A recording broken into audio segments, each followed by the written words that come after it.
Overzealous holiday spending catching up to you. Can't bring yourself to open your January credit card statement. Well, wealth strategist and tax attorney Rebecca Walser is here to help. Good morning. Good morning, Carly. I think this is an issue a lot of us are facing this time of year. Absolutely, absolutely. I think people they want to have a great holiday season and then deal with the reality of it later. It's an emotional connection. Absolutely. Certainly during around the holiday time. Of course. So short of exchanging, taking back everything we got. Take it back, yeah. Is it too late? What on earth do we do now? I think the first thing to do is come up with a budget and a strategy and decide how fast we're going to get rid of this debt, you know. And so in order to be able to put together a timeline that we're going to stick to, we have to have a budget. How much extra capital can we set aside to actually pay the debt? If you just pay the minimum payments, you're going to take years and years and years to do it. So we definitely want to eliminate the debt as fast as possible. So when you're looking at these bills, and obviously there's going to be people that have multiple bills, Absolutely. How do you decide how best to go about that? Because I'd imagine there's a different way, you know, a couple different ways you can do that. Absolutely, Carly. And it's a great question. So the first thing that we would suggest from a financial perspective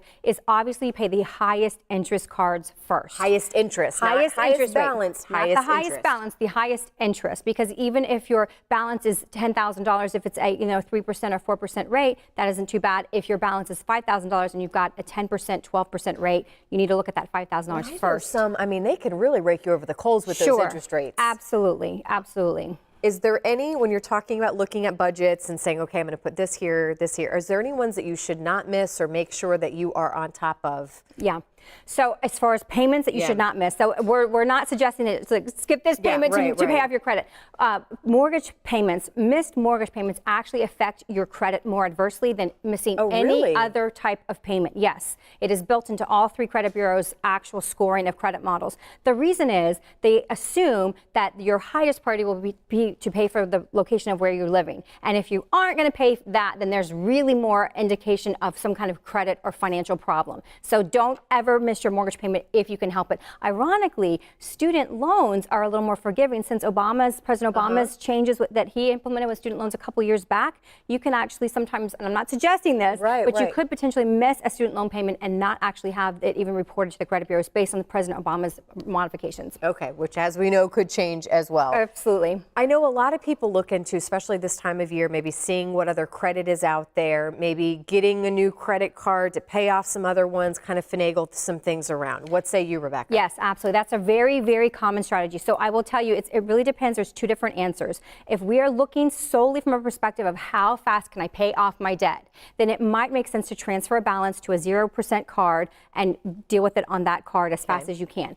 That makes sense from a paying it off perspective. However, we also have to look at it from a credit score perspective. Anytime you open a new card, that does ding your credit score. And so a lot of people will think, well, let me just close my old one. But we don't necessarily want you to do that, because if your old card is the one that has the longest credit history established, like maybe you've had it for 10 years and you close that and open a new card, then you just close the card that actually gives you your longest credit history. So we don't want you to necessarily close that card. So from a credit profile perspective, we have to decide what's the best route. From paying it off as fast as possible, the answer would be yes, go with the 0%, get rid of the higher balance, and pay it off as fast as possible. As we go into this new year, as we kind of get ready to wrap things up, what do you say about opening new credit cards, opening new accounts? You know, just balance it.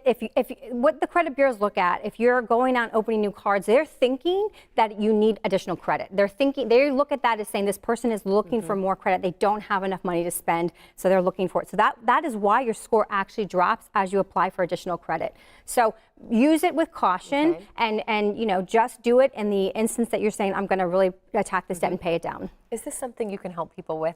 You know, it's not my forte. We're not just sitting there opening credit cards for people, but we certainly can look at their credit profile and give them some advice. It's all about bringing back that financial peace of mind. Absolutely. You look at big picture, everything, whether it's taxes and healthcare. That's why we love kind of what you do and what you're able to provide. Thank you.